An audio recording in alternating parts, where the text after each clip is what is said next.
How's everyone doing? Welcome to the final episode of After the After Hours with your boy TraderPrad.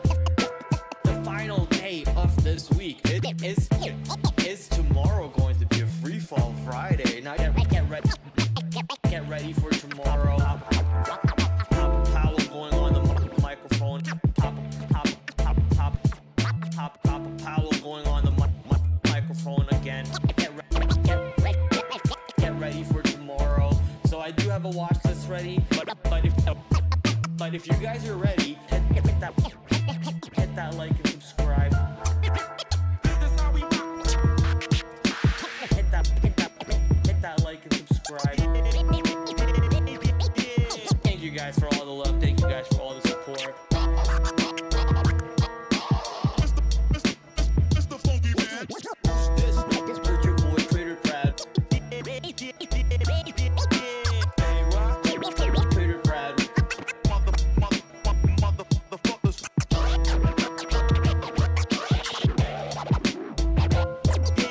But if you guys are ready for this show to get started, why don't we dive into the full screen and hit that like and subscribe.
Alright, what's up nerds? Give me a second here. Let me just get all the screens going and make sure that we are golden on all the setups. And okay, there you go. That software opened up a little late. And also bring down the volume. How's everyone doing? Hopefully you guys had a wonderful Thursday. Not the best Thursday for a swing trader, but boy oh boy, what kind of moves are we getting over here? My hair looks like absolute messy. What the hell? My hair looks messy, but at least my day wasn't a mess. Nice little green day for us. Going into the end of the month tomorrow, it is a rebalance day tomorrow. So that means some volatility expected. Some rebalancing is going to happen. We don't know what stocks are going to get rebalanced, but it's just some volatility at the end of the day and at the start of the day, throughout the day basically expected. So kind of a more important day than usual. And next month is the S&P 500 rebalance, the quad witching, or I guess what they call it, triple witching, right? So lots of excitement going into that one too. But tomorrow, I think it's the Morgan Stanley rebalance that happens once every quarter. That means, you know, every quarter you get the Morgan Stanley and the S&P 500 rebalance. You get the triple witching. So very important event for day traders and for general swing traders and so on too. If you're looking to see what stocks are being bought by active hedge fund traders, what stocks are being removed from their indexes and from their portfolios, how are they looking at the overall market and so on. So just something to keep an eye out for. But for most of you guys, it's not going to be important at all. It's just another day. It's just another Tuesday. It's a Friday. It's just another Tuesday for you guys. Things just as usual. Hopefully we got to bounce back on the market, because today was ugly. It's basically basically the color of this room and the color of the lights red, baby. You got a free fall Thursday after gapping up. I mean, that was a little surprising. I will say it caught me off guard, but thankfully, you know, we talked about a couple trade opportunities in case the market did pull back, and focusing on those trade opportunities helped me stay green. But if you weren't ready for a scenario like that, if you weren't ready for a scenario where the market was gonna pull back and have some profit taking, you guys gotta realize where the market was just like what, a month ago. We were down 20%, and now the market gaps up almost 1% away from the all-time high. So profit taking is very much expected. So what I saw today was not out of the blue. Granted, did I see a lot more pullback than what I thought we would? Yes, I saw a bigger pullback than I thought what the market would give you, but still not out of the blue at all. So nice little pullback, healthy pullback if you ask me. Profit taking, maybe some shorts loading up too, exactly what you want to see, and some possible range, some sideways action, some temporary tops being put into the market, some back and forth fighting between the sellers and the buyers, and some explosion later on good news, right? We don't have a lot of good news left in the market at this point, but the one other good news would be rate cuts, with tariffs now being possibly out of the picture. If it actually is fully out of the picture, then the rate cuts are more of a possibility. Inflation is not going to take as big of a hit,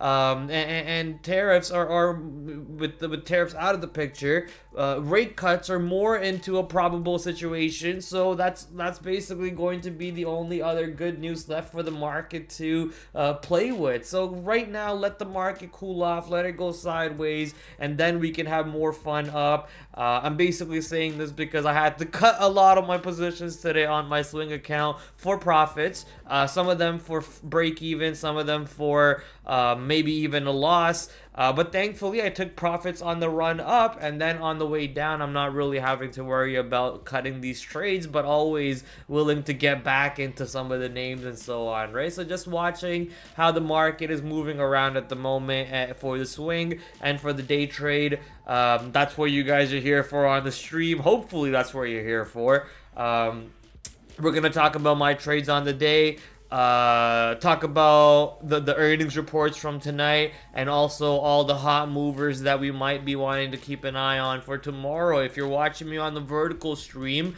you can already see what stock that is I'm going to be talking about, and that is SBET. So let's go to the full screen on the main stream also.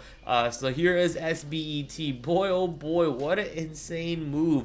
I am beating myself up for not taking that breakout of $50 today. I am so stupid for not taking that trade. Wow, your risk was at best $3.50 at $47.50. You could even you know, get cute and be like, I'll risk the breakout candle low, because the stock has decent volume. It's trading like 30,000 shares, 30,000 shares in every 2-minute bars around that time.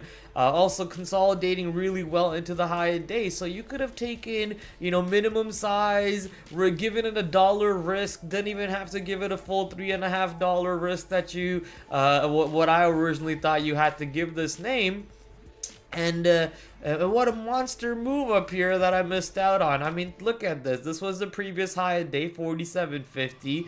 Gets above the previous high of day, and now you're seeing buyers step in at 47.50 right before $50, and you have this little perfect flag, perfect little box being formed between 47.50 and $50 for you to get long in. What a miss, man. That stock went to $90 today. $90.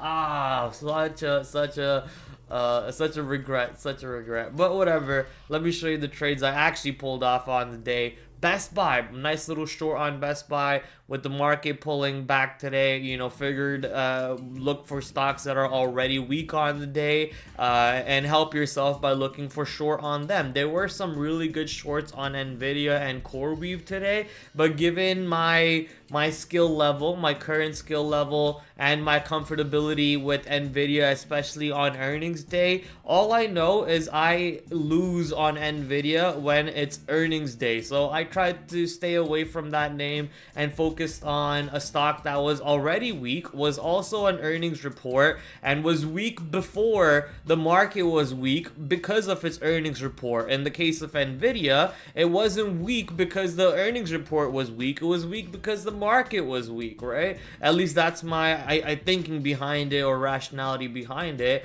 as to why Nvidia pulled back today. But it could be the other way too. Nvidia was weak and hence the market pulled back. Just the you know, the other way around could be true also.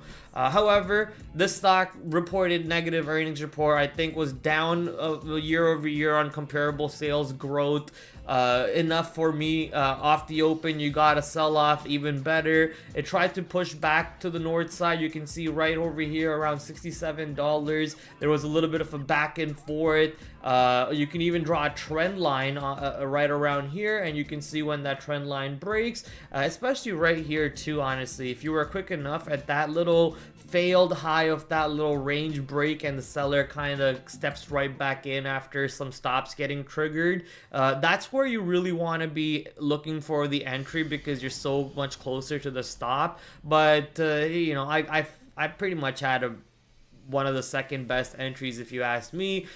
Getting short on the break of the trend line, getting short back through 67, into the lower day, into the opening range low. There was a little bit of a back and forth again, which is exactly what I wanted to see, and some volume on the breakdown over there too. So nice short, and then just using simple trail mechanics, like a 5-minute bar high trail, another 5-minute bar high trail, 9 EMA trail, again a 9 EMA trails over here, and then 21 EMA trail, allowing me to basically hold the stock for the best of the move that it can give me, the most of the meat of the move that it can give me. I was able to capture that, so pretty good trade overall for the initial short. Later on in the day, when the market was selling off again, I figured, you know what, Best Buy could go for a round 2, so let's actually situate for that. Let's set up for that trade. Starting size, adding to that size when that little range low breaks,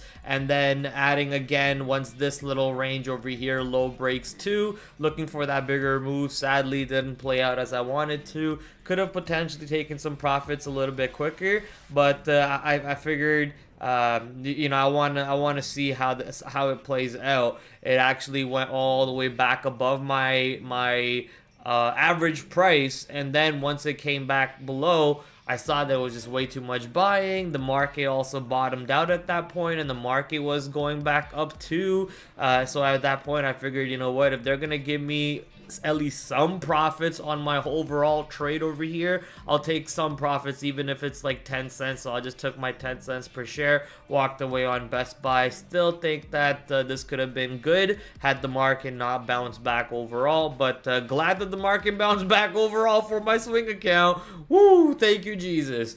All right, Best Buy, nice little short over there. ANET, I think this was, what is ANET again? ANET is, forget what ANET is. What is this?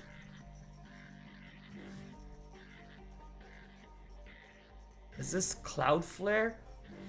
No, what is ANET? Arista Networks. Okay, ANET, don't know what the hell that is. I'll just go back to, what? Did I close my chart? No! Oh, right here. It should be right here. ANET, no clue what they do. But once again, another weak name off of its earnings report, selling off the open. Market was weak too, so it just gave you an even better short opportunity. One thing that stood out to me is this action over here. As you can see, the stock clearly had a failed lower breakdown, failed lower day breakdown, and then basically snapped right back to VWAP, traded sideways at VWAP a little bit, had a higher high, higher low, higher high, higher low, but then that basically got cracked. So if you had you know, kind of a wedge drawn over here, you have, you know, trend line over here to the upside, and that trend line basically breaks. After that trend line breaking, the stock is now basically giving you the opposite of what it did over here: lower low, lower high, lower low, lower high. It's holding below VWAP now, kind of head and shoulders also over here. So all things considered, I figured, hey, you know what, there could be a short here that could give you a beautiful move right back into low a day, and I don't really have to risk too much on this trade. Basically, I have to risk a move back above 88, and any firmness back above 88 showing me that buyers are building back above 88 is me being wrong on this trade. So getting short 87.80 and then waiting to see if the stock firms above 88, okay, I mean, that's awesome. I'm risking 20 cents per share. And how big of a move can I possibly get out of it? At least $1 or more? Sign me up. That sounds like amazing risk to reward right there. So using that opportunity to take another clean little short opportunity, or clean little short scalp, because this is all day trades. These are all intraday positions to enjoy. Nice little opportunity over there. VEEV. Earnings name, monster spready. I think it was $1 spread at one point. So because of the spread, maybe I should have given it a wider stop, and that would have allowed me to stay with the stock a little bit longer. Maybe even allowed me to get out for break even somewhere in this area, or even be able to hold it for this move to the north side, which is what I was expecting. Basically, this move over here is what I was expecting around here, to snap back, push to the 280, break above 280, and then allow me to add above 280 for a move into high a day. But I guess that just wasn't in that picture at the moment, sadly taking a full hit on this name, and wah wah wah. I actually even got yelled at a lot for this trade by my manager today, which was really annoying, because I don't think this was as bad of a trade as my manager claims this to be. But you know, we take what it is. It was not fun having a screaming match about that trade. ELF. I felt like this one could have some move, and it was trying to, right? You could see how it was trying to go to the upside, but the seller from the top basically dictating the move, piling back in on this little pop over here and selling the stock more.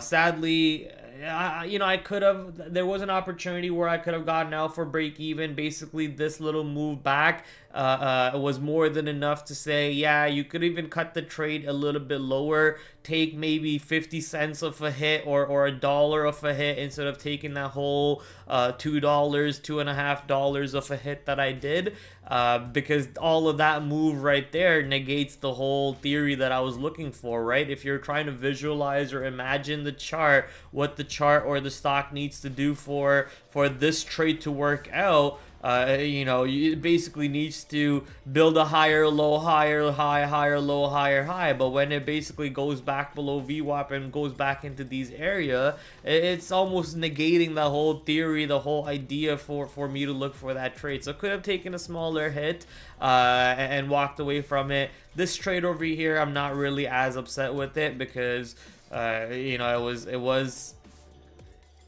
there was a possibility, right? But as you see, once again, got stuffed right back. 115, wasn't able to get above 115 after going back up to the north side. So I said, screw it, I'm just gonna walk away from this one for a break-even trade, and not try to extend my losses on this name today. 2 tries, both of them wrong. I don't have the read on it. Let's just stick to the names that I do have a read, and I'm able to trade them right. Usually that's how it works out, guys. You know, from a big serial stock jumper, right? I jump from a lot of symbols. I jump from symbol to symbol to symbol, from opportunity to opportunity. It's like I'm playing Pokemon. I gotta catch them all. But something that really I'm trying to, you know, repeat again and again and again in my head is that 80% of your money is basically made in 20% of the opportunities.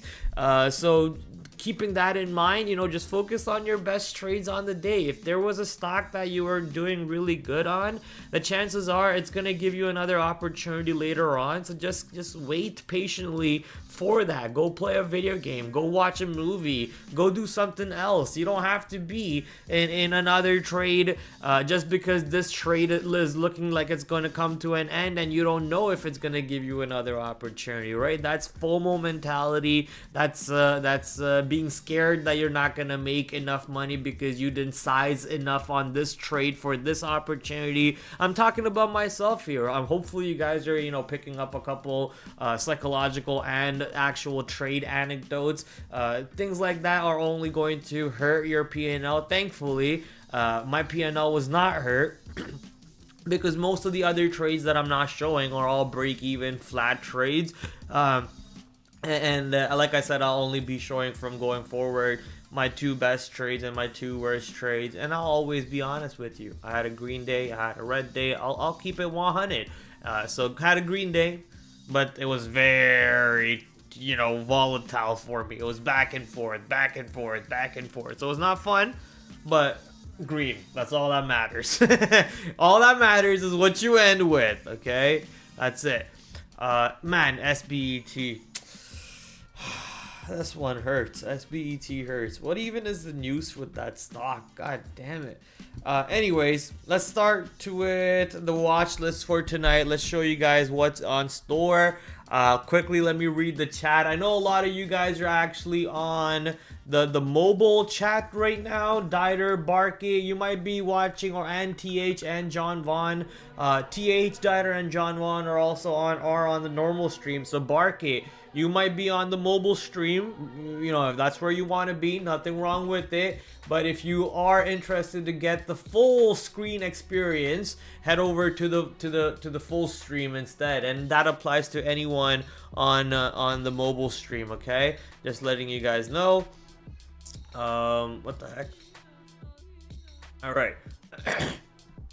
Now let's take a look at the watch list for tomorrow. Barky wants me to take a look at ELF. I already have ELF on my watch list. Flat today, I went long SPQ. Thursday, the Biden meme was the ugliest. I mean, what do you expect? We're back to Biden market. It's not a pretty market. Trump market is the pretty market. Biden market is obviously not the pretty market. Okay, we're back to Biden market. It's back to Jover, and have you thanked your president yet? Although honestly, today was not that bad. Like it kind of got a little ugly, right? We were gapped up, we were looking good, but the sell-off was a little ugly for sure. Still positive at the end of the day. Nvidia's still green, the market's still green. It was sad seeing ARM, which you know, ran up before Nvidia's report, completely reversed, the full 180 reverse, down 5% today,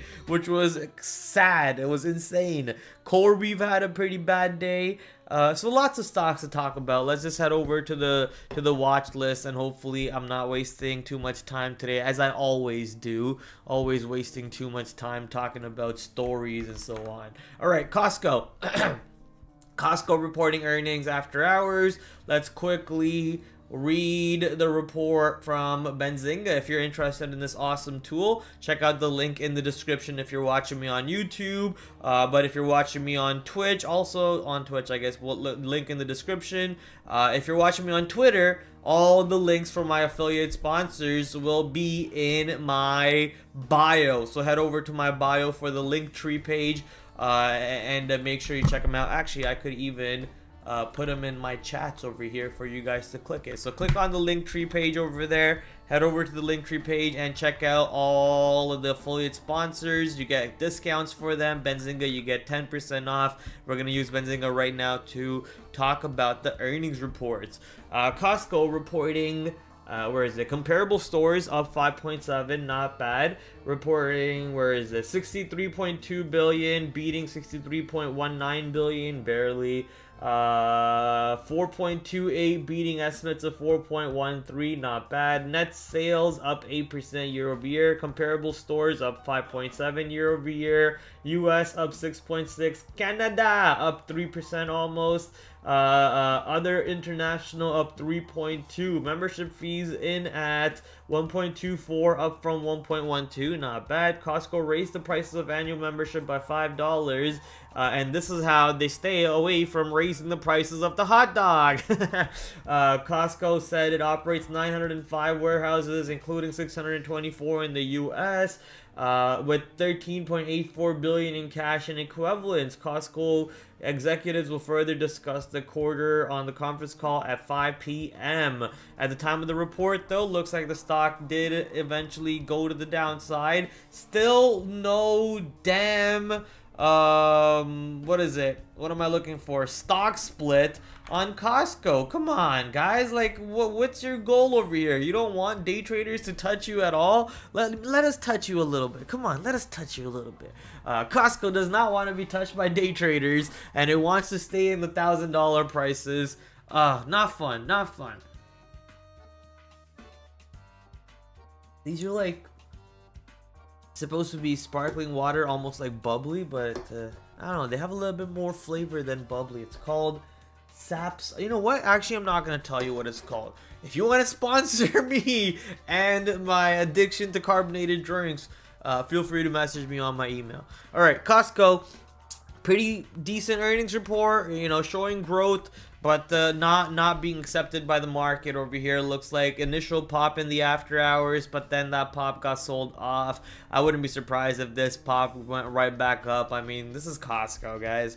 You know, I was talking about Costco long over here for your swing accounts, for those of you who were watching me back in the day, and look how much that would have paid out, right? So this is Costco. I'm not really extremely excited to day trade this one, I'll tell you that. And based off that earnings report, I mean, it's an okay report, right? They're growing, they're a giant, they're not gonna lose money anytime soon. Going short on them is probably not the smartest thing to do. You could play the simple $1,000 under over tomorrow if that level does come into play, but I'll be honest with you, I'm not going to be trading Costco tomorrow, so I'm gonna move on from Costco. And also for a swing trade, it's just way expensive for me. It's way too expensive for me for a swing trade, so just not even worth wasting my time on it. Next stock, MRVL. Let's see what Marvell is doing for us. Have you done a move? Did you go down or up? Looks like you went down by 3.2% of the time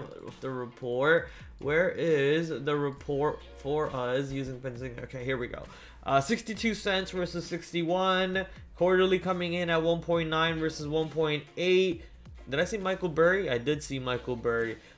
Can Michael Burry's Nvidia short survive the stock's stunning comeback? Well, we'll find out. Coming up next, Marvel will host custom AI investor event streamed live on June 17th. Okay, we'll see how that one goes. Delivered record revenue, up 63% year over year. Not bad. Then why are we down 3% after hours?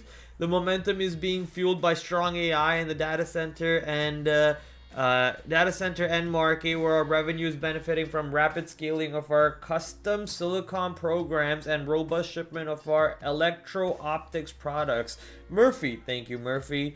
Murphy, don't let him leave, Murph. Marvel sees second quarter net revenue of $2 billion plus or minus 5%, and non-GAAP EPS at 67 cents plus or minus 5 cents. Where are the estimates though, brother?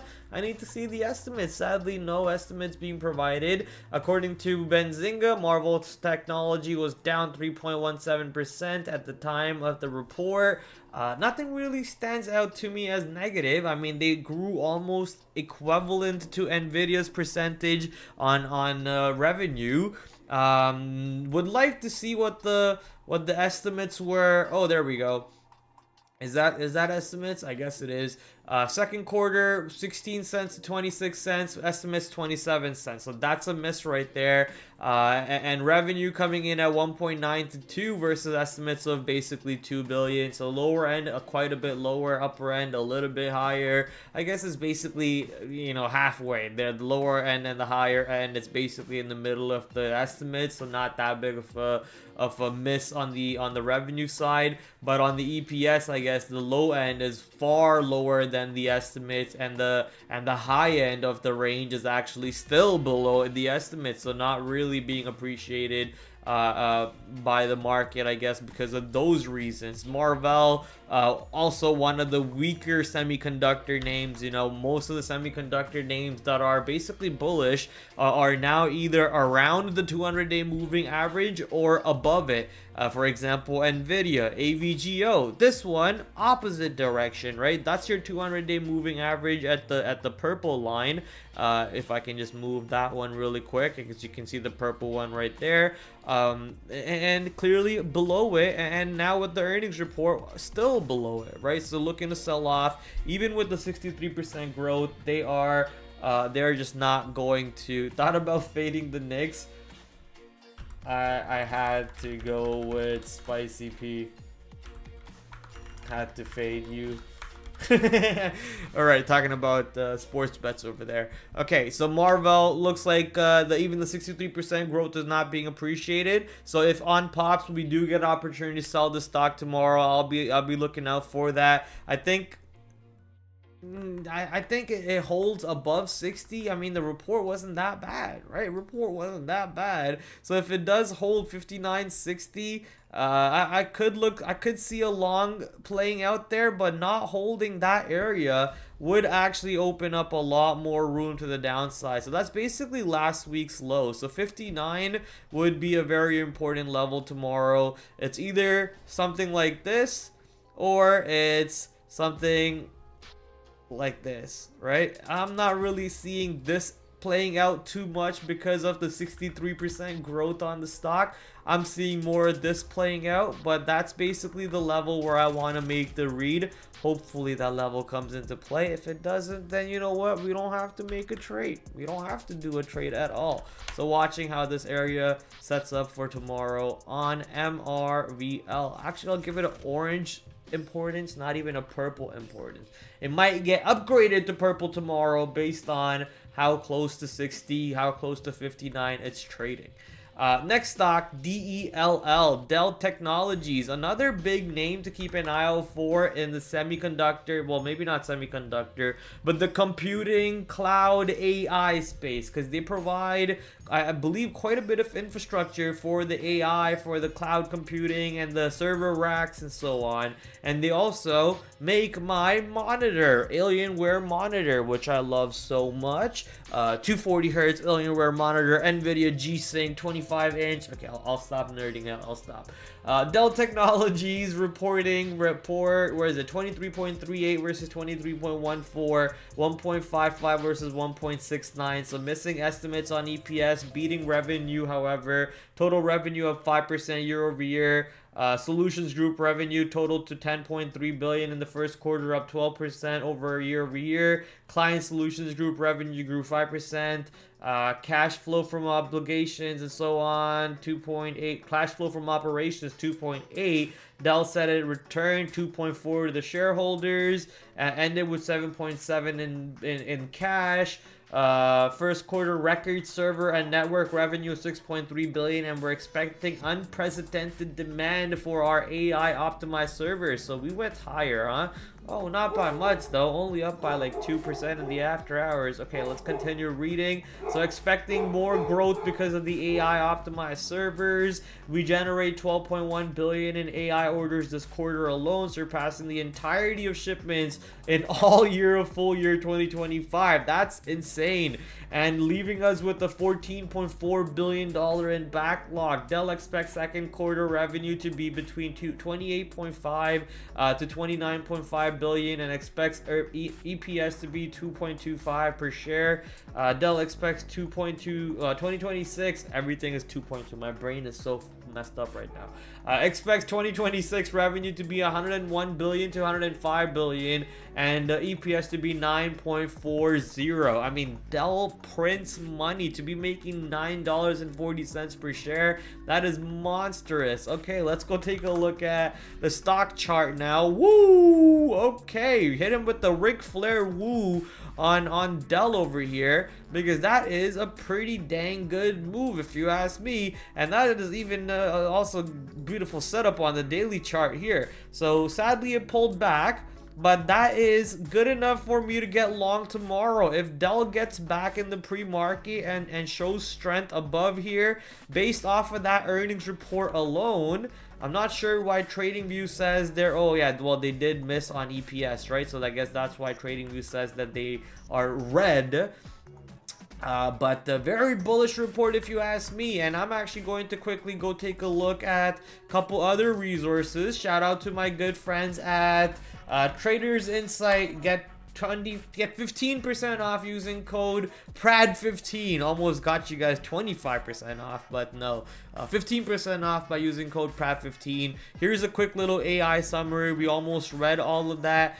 Bullish sentiment, impact rating 8 out of 10 bullish. I want to go see what the PE is for Dell also, and that is in the 18 area. I mean, that is awesome. All things looking at Dell at the moment, the daily chart, the fact that it's above the 200-day moving average, the fact that even though the market, the market was looking ugly today, Dell was only down 0.12% going into its earnings report. It didn't really look that weak at all. And off the earnings report, you got the breakout above last week's high. You got the flag breakout.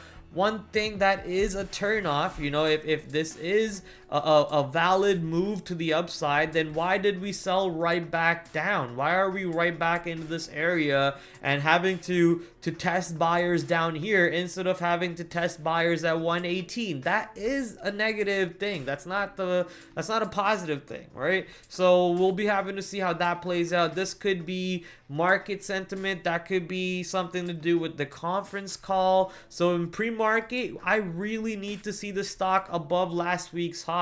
Thankfully, I have it already marked out, so I don't have to throw a line down there. It's going to be 116.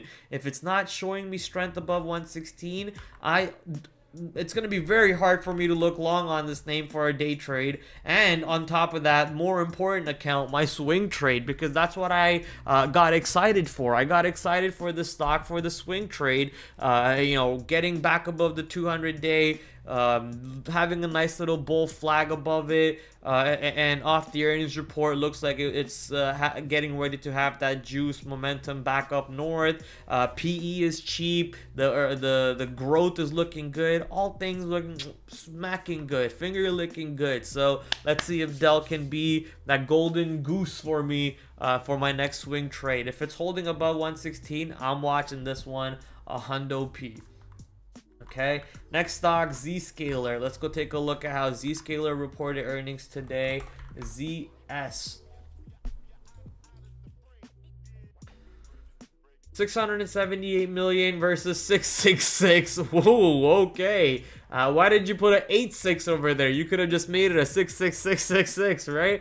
Anyway, 666 million expected. They gave you 678 million.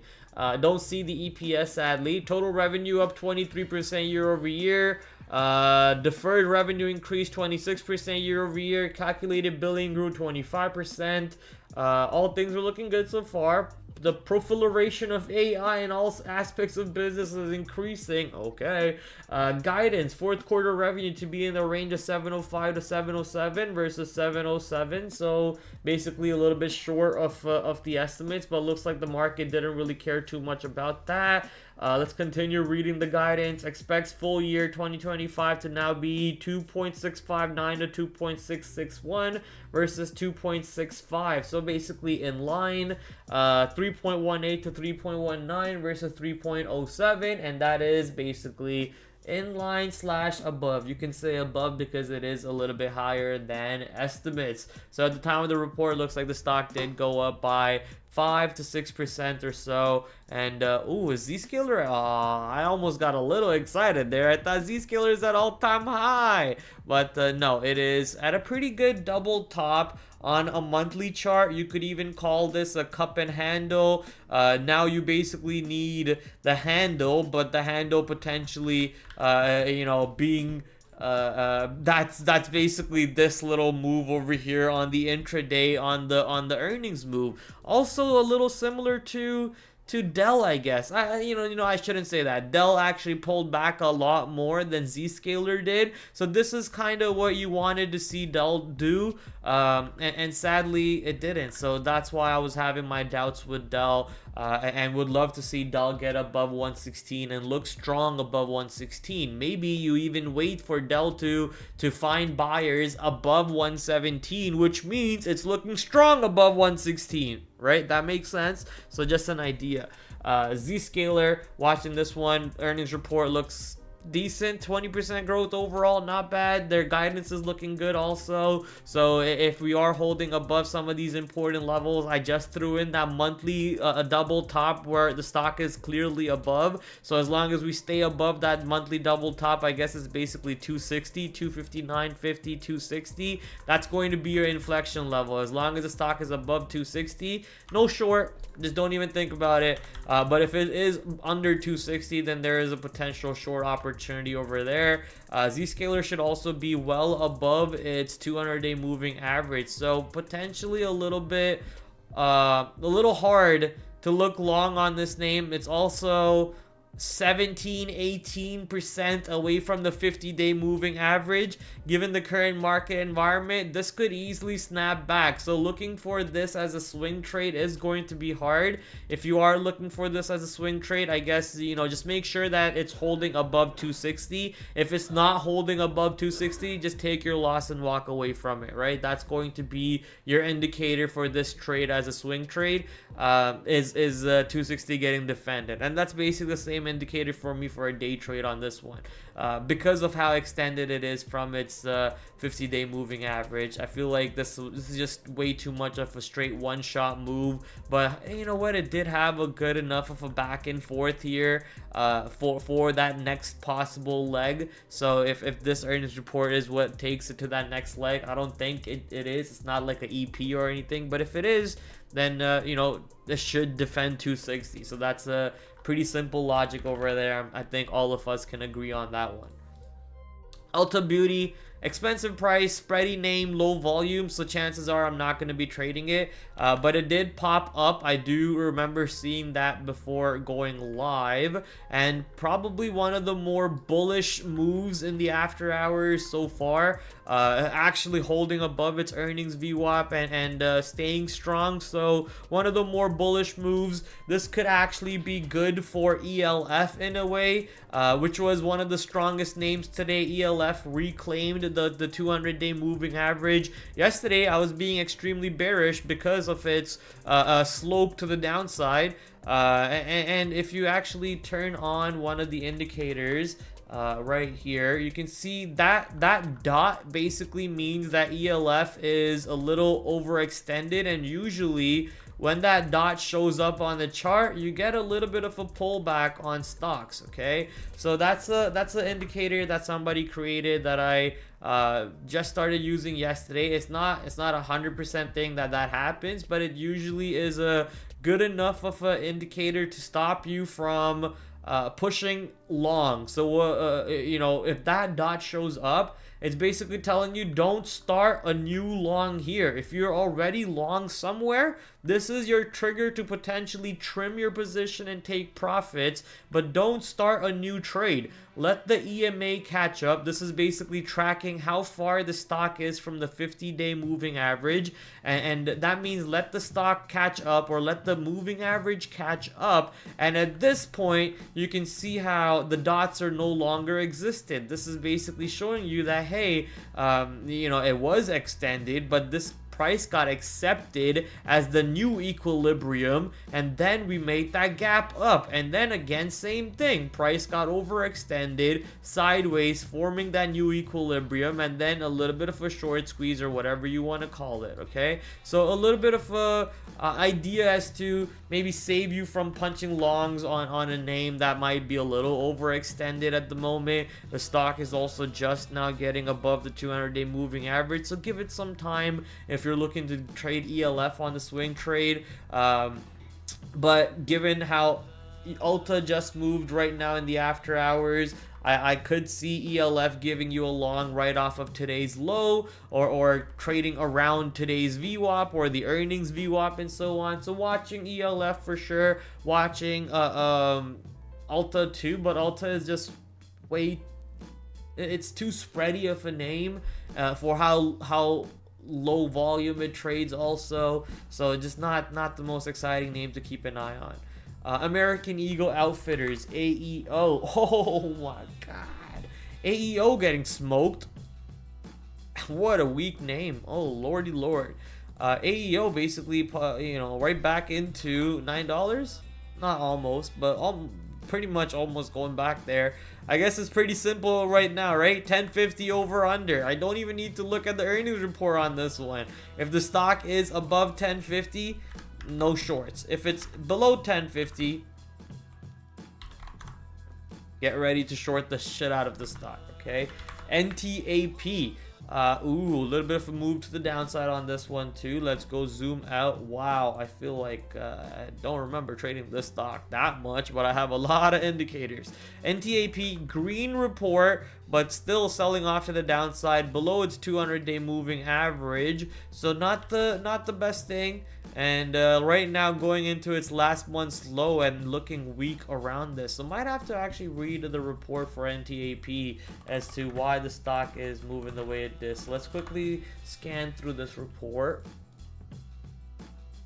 Board authorized the repurchase to 1.1 billion, sorry. Okay. I guess this is the best we're gonna get out of it. 1.93 versus 1.9, 7.22% increase from same period last year. Company reported quarterly sales 1.73 versus 1.72. This is a 3.84% from same period last year. Sees Q1 1.48 to 1.58 versus 1.65. That's a miss. 1.455 to 1.605 versus 1.61. That's a miss. Full year coming in at 7.6 to 7.9 versus 7.72. Kind of around the estimate. 6.625 to 6.875 to 6.86. That's basically a miss overall too. So I guess this is why the stock is pushing to the lower side, even though they did authorize a share repurchase program. The guidance is not looking good, and overall the technicals are also negative. You got a downward sloping 200-day. You do have an upward sloping 50 and an upward sloping 21, but sadly the stock wants to flush to the downside, and if it wants to do that, I'm not going to stop it. So if the market is weak tomorrow, I know what stock to keep an eye out for the short side. NTAP. What does AMBA look like? Are you a liquid enough of a name to even care for tomorrow? Sadly, you're not. You trade an average of 660,000 shares, but your chart doesn't look too bad. So if you are strong tomorrow for any reason, maybe something to keep an eye out for, but sadly very, very illiquid. 30-day average is only 700,000 shares over here for AMBA. Last, oh actually that is the last. That was the last name for earnings reports tonight. Tomorrow is Friday, so that means usually boring names report earnings. Most of them we're not going to care about. You could say CGC should be on the watch list, especially because of me, but no, CGC, I mean, come on, are we really going to trade Canopy Growth? I don't think so. So not going to care too much about this one for sure. Already have a pretty deep watch list, and I'm actually forgetting to add a stock on here, which is GAP. Gap also reported today, and they flushed to the downside also. Another name to keep an eye out for. This one actually could be a little bit better, maybe because recent run up, and then it looks like it's about to curl to the downside, and the earnings report basically aiding to the curl and pushing it back lower. Maybe you don't want to push short into 26, but if the stock is trading below 26, it is already below 26. It's perfect. That's exactly what you want to see. So the fact that it's below 26 on any pop and weakness on the pop below 26, below 25, potentially giving you an opportunity over there on gap. So watching this one, idea behind what I'm saying over there is you don't want to short into a rising 21-day moving average. So has the stock, let's say the stock dropped over here and it was something like that, you don't really want to be taking a breakdown into the rising moving average. But if it's already below it and it's somewhere like this, then taking the breakdown into this little empty space. There are other moving averages that are not on my chart, but there is a little empty space here, and if that empty space does open up, there could be some opportunities for us to take advantage, as some buyers are closing their longs, as some day traders are looking to get short, and so on. So just keep an eye out for GAP. Okay, for stocks that reported today or sometime this week, looking for Best Buy. Best Buy gave me obviously my best trade of the day today. So any sort of a day 2 opportunity, day 2 trade, applying the alpha trends methodologies, applying my own methodologies, looking for the stock to stay below 66.50. If it stays below 66.50 tomorrow on any pops, that's basically staying below today's halfway point. The stock already reported a negative earnings report, even more of a reason to continue looking short on any pops tomorrow. So we'll be watching this name. Ideally want to see the stock staying below 66.50 for the short idea. If it's not below that, then I'm pretty turned off on the short idea completely, and I'm not going to be looking long on them at all. FUTU, did not trade them today at all, but boy, wow, that was a nice short opportunity. Good opening range breakdown if you were looking for it. Very, very tight opening range. And actually, you know what, I'm gonna have to put in FUTU into my write-ups today, because that's a very good trade right there. To not have is sad. However, will I be trading them tomorrow? Chances are most likely no. We're going right back into support ranges most likely here. The tariff news is honestly in a bullish sentiment at the moment. So I'm not sure I'm going to be trying to turn that trade into something that's not. Overall, what I'm saying is I don't know what I want to do with it, so I'm going to stay away from it. Burlington, wow, pretty big down move on Burlington. I thought it was gapping up originally, but I guess the market sell-off actually completely turned the stock around too. So pretty big down move, but this is in the I don't really care basket because of its liquidity. So not really sure I'll be watching this one tomorrow either. We talked about ELF. ELF is something to keep an eye out for, but breakout longs are going to be a little harder. I'd much rather look for a dip and hold into today's low, or see how today's midpoint or today's VWAP, and see how the stock reacts to those levels. Also, you want to be watching Alta, in my opinion, to see how the stock is reacting, and then potentially trading off of Alta's reaction too. C3AI, pretty good move. Did not expect this happening from the name. So watching this one for sure. Kind of in the same basket as ELF. It's not really extended, but it's going to be hard looking for a breakout. The stock could get above 30. If it does look strong above 30, it's got a lot of move up top, but I don't think that's happening tomorrow. Not for sure, not happening tomorrow. Gun to my head and you tell me that I have to pick a trade on this stock, I will say a short $30 area for a pullback is your best bet. On this name. So watching it for sure. I just don't know if there's a big long on that one. CRM got smoked, but pretty good reversal today. Nice reversal on CRM. Good, gave you that fashionably late scalp, give you that bouncy ball setup into VWAP. So good little reversal back to the north side. VEEV, not sure I'll be looking at this one for a day 2 trade, but it is one of the more bullish earnings candles that we see today, so potentially worth keeping an eye on, but it's just so illiquid and so spready, expecting the volume to die down right back tomorrow into the 2 million, 1 million areas. So not sure if I'll be keeping a close eye on this one. Allegiant, for sure not watching this one. PSTG, sadly not playing out as I wanted to, so ignoring PSTG for a little bit longer. DKS, for sure trying to ignore that one. ANF, thankfully didn't buy this one yesterday and staying away from it today.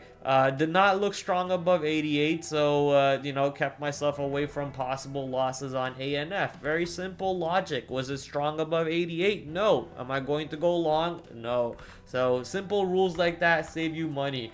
And I think there is no real trade for me on ANF anymore, so maybe even worth deleting it from the watch list. Okta could maybe give you a breakdown of that today's low for a bigger move down, but that looks very much like a failed break of earnings day low and a bounce right back up. And if I remember correctly, Okta's earnings report wasn't that bad either, so I don't think being overly negative on Okta is the right idea at the moment. Box, this one I think is a little bit of a higher priority. We gave it a day to cool down after the earnings report. Still good volume. You got 13 million shares coming in, and the stock actually bounces right off the earnings VWAP, right off the day's midpoint.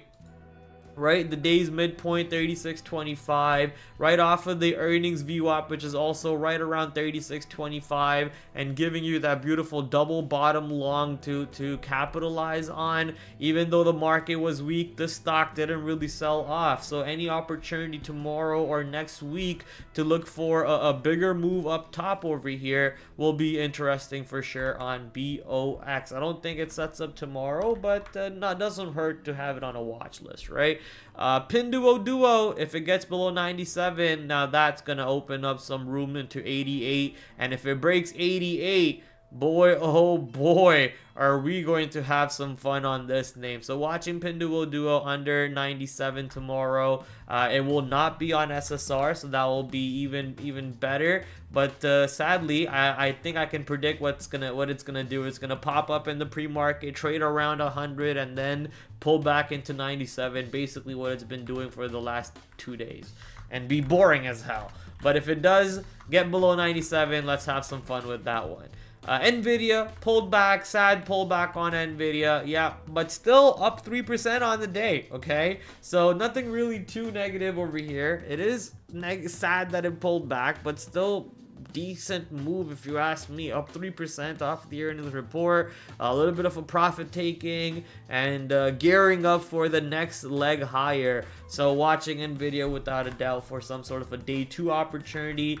Those are usually my better trades than day 1 on these large cap Mag 7 earnings names. So usually I let them settle and then I trade them on day 2, but day 1 is just like a absolute crapshoot for me. I just let my emotions get too volatile and too dictative into my trades, which never is the right idea. Okay, AVGO, my brand new swing trade from yesterday, thankfully don't have to look at it as a loss. It's still in the positive at the moment, but boy oh boy did today get scary on AVGO. Their earnings reports very soon, and they are very close to all-time high, so we'll be looking forward to see how that one sets up. ARM making a little bit of a down move after the pop yesterday, so almost a complete reject over there. But more importantly, tomorrow will be CoreWeave, high importance, because this is looking like it's setting in the backside for this name at the moment, and I'm a big fan of the backside. Okay, so watching how this stock reacts on pops. If basically the setup, I think, would be failure to follow through idea. If the stock is not able to get above 107 tomorrow on any pop, that would be the trigger to look for the short and a bigger retracement back down. You know, this was a little bit of an insane move if you ask me, but maybe it's worth it, but still some sort of a pullback expected on this name. And I think 107, 105 will be that key trigger marker for us to keep an eye out for. You can even say 110, which is an even simpler, even dollar area. If the stock is below 110, you could look short. But if you're playing with that simple logic, then you got to make sure that your stop is like 111 or something. If the stock gets above 111, then you take your loss for the stock, no matter where you are getting short. Even if the stock is trading at 105 and you're entering short, your stop is still 110 if you're playing with that simple logic, right? So if you want to be a little bit of a sniper, then you want to make sure that you're reading the right levels and using the right setups and the right playbooks, at least the ones in your arsenal, right? Try to use a playbook that you are familiar with. I'll be watching. There was one today that was really good right there, the lower day breakdown. Not really a bouncy ball, but the lower day breakdown. I think if I go to this one, CRWV, and throw in a traditional chart pattern, this one actually shows you a nice little chart pattern that you could have shorted right here. And you can see how it gave you a monster move to the downside, right? You didn't have to trade the stock all day. This was the opening range breakdown short right at $123. You could have shorted somewhere around VWAP at 126. I'm guessing that's where VWAP is. It was, right? Look at that. I don't even need to have VWAP on my chart. I can just picture it because I've been looking at charts for so long now, right?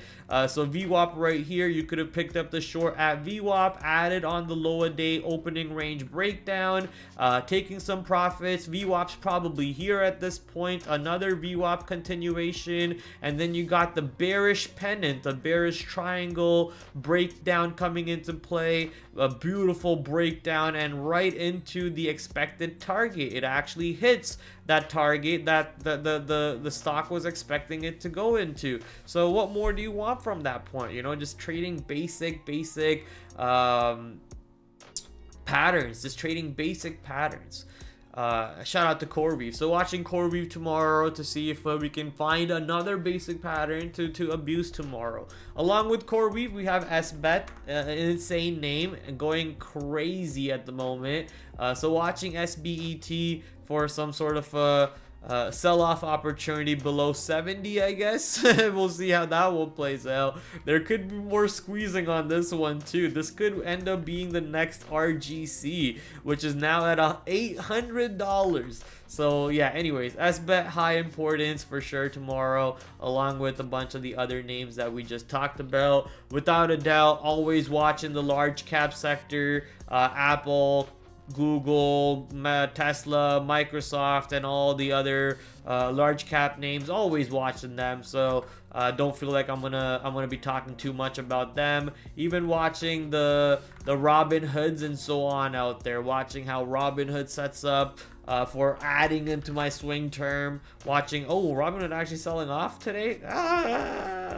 Robinhood under the 5-day moving average, but still above the 9-day moving average. Okay, so we'll take that one. As long as it's above the 9, I don't need to close my Robinhood for not. I guess I'll still be in profit even if I close it. My average is like 55 something, so I would still be in profit even if I do close it under the 9. But it would be sad. I'm more so interested to add on the breakout of this area. So hopefully Robinhood doesn't make me sad by pulling back somewhere down here, and I do get the nice move that I'm expecting from Robinhood. But as for a day trade, I don't think there is a real trade that I'm going to be watching for. Same with MicroStrategy or Coinbase or any of these other cryptocurrency names. Just not really interested for a day trade on these. I might actually need to get rid of IBIT for my swing trade, because cryptocurrency looks like a nice little double top short sale. Right back into its 21-day moving average. If crypto's Bitcoin, sorry, not crypto, if Bitcoin gives up the 21-day moving average, usually that means downside. So I don't want to be involved in a trade that's not respecting its 21-day moving average. So watching closely how IBIT reacts. And obviously we don't need to talk about the market, do we? I mean, yeah, we do. Market giving you a little bit of a pullback today, scaring people, but still green on the day. Okay, still green. S&P 500 green. IWM green. Where is the DIA? Do I have the DIA in here? I don't.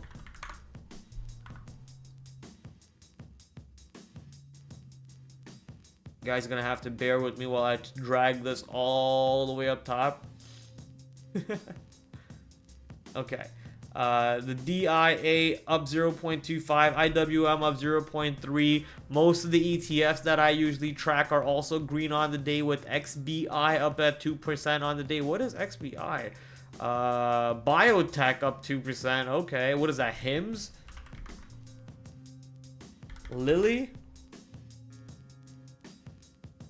What in the biotech is up that made this biotech sector up 2% on the day? And okay, anyways, quantum sector down a little bit, but you guys get the idea. Even though the market did pull back, it's still green on the day, so no reason to be overly bearish. Tomorrow is, however, Friday, so maybe some free fall Friday gifts from the trading gods being given to us. But no, I think free fall Thursday is what you got. So either you took advantage of free fall Thursday to the downside, or you bought the dip today, or you know, you missed out on it. I think tomorrow, maybe I shouldn't guess, but I think tomorrow market goes back up, honestly. We'll have to wait and see how Nvidia plays out. I think Nvidia will be the dictator. If Nvidia doesn't stay strong after this gap fill, that might not be good news for the market. But if Nvidia is able to bounce off of this gap fill, then it might still be good news for the market. Even then, regardless of what happens, you know, we have a good basket of list of stocks over here to keep an eye on today, or tomorrow, I mean, sorry. Regardless of what happens, if the market goes down, we have stocks to look for the short side. If market goes up, we have stocks to look for the long side. And that is the beauty of you know, the stream, the homework, and all the hard work that I do for you guys, all for free. All I ask is hit the like, hit the subscribe, share the stream with your friends, so maybe we can grow the stream from the 3-4 viewers that we have to a little bit bigger. I would love your guys' help with that one. Alex in the house from Think with Bookmap. What's up, Alex? How you doing, brother? Sniper no sniping. Yes, sir. Sniper no sniping. Sniper no sniping. Okay. Quickly again, shout out to my affiliate sponsors: Traders Insight, Trade Ideas, TraderSync, Benzinga, Flash Research. Make sure you check out the links in the description below. And if you're watching me on Twitter, make sure you go check out the link in the bio. Also, if you want to trade with my mentor and myself, check this link right here. So you can trade with us on Discord. It's $99 a month, but this guy is the reason why my swing trading has been absolutely booming. He's been helping my swing trading drastically. This guy turned $30,000 into what, 2 million or 20 million? I think 20 million is a better number, right number, not better number, the right number.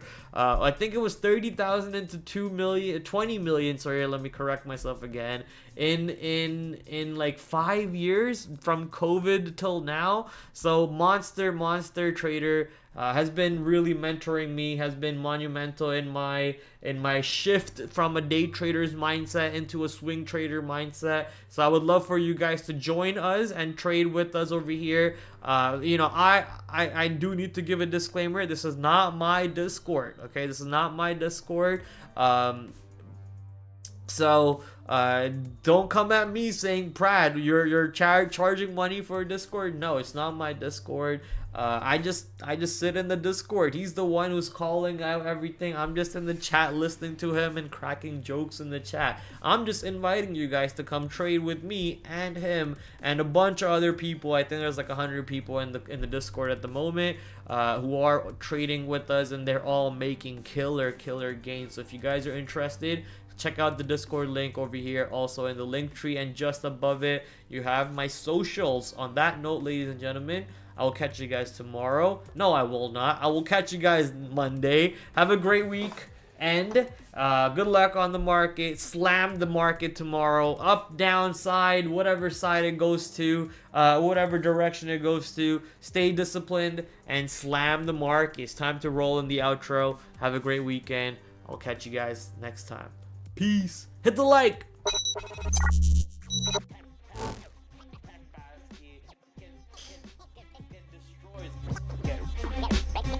Get ready for trade off of get ready for the watch list for tomorrow, ladies and gentlemen. So I'm gonna bring in my big screen over here, back to another brand new week of After the After Hours with your host TraderPrad. I'm doing great. Hopefully you guys are joining me on that great side. Markets are moving around. Might just be a risk on type of day, so let's see what happens. 8 o'clock tomorrow. As you guys know, we do the stream Monday to Thursday, 8 p.m. Shout out to my affiliate sponsors, Benzinga, Trade Ideas, the #1 scanner to go to, Trader Sync, promo code down below, promo code PRAD15 to get 15% off. I will catch you guys tomorrow, 8 o'clock, same time, same place. Until then, TraderPrad out. Adios.